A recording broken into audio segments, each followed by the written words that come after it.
Hi, this is Greg the Hammer Valentine on OneWrestling.com. Hey, Greg, I know you traveled with Ric Flair. How did you first meet Ric Flair?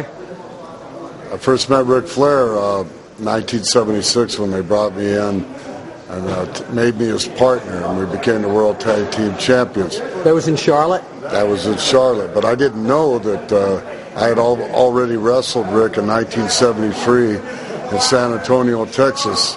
He looked like Curly Joe of the Three Stooges. He's 300 and some pounds and short hair, and we laughed about it.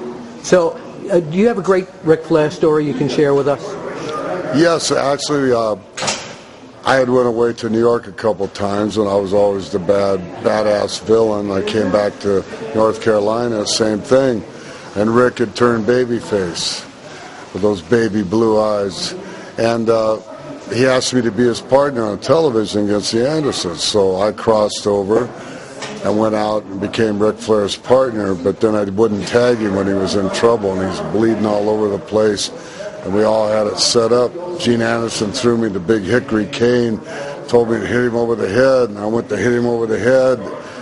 Nothing happened. I hit him over the head again, and nothing happened. Meanwhile, Ric is bleeding profusely from the head. He had that crimson mask, bleeding all over the place, and he's trying to get away from the corner. Gene Anderson holding him down. I came again with that cane. This time I hit the top of his forehead. It went down, broke the bridge of his nose, put some lacerations on his lips, and his teeth were all messed up. I mean, it was a mess. I looked at it, looked at the cane, and the cane still hadn't broke.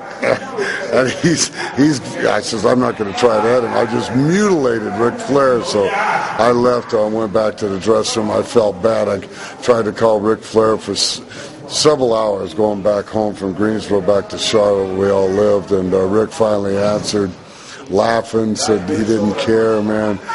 We were off and running. We're going to make a ton of money. They hauled him out in the ambulance. So I gave the people of North Carolina, the Mid-Atlantic area, something really, really to believe in. Now, you mentioned at one time that he kind of taught you how to do an interview. Was that true? That I had to do an interview? No. That you kind of patterned your interviews after him. Yeah, we were both pretty seasoned. We were both kind of trained by my father, Johnny Valentine.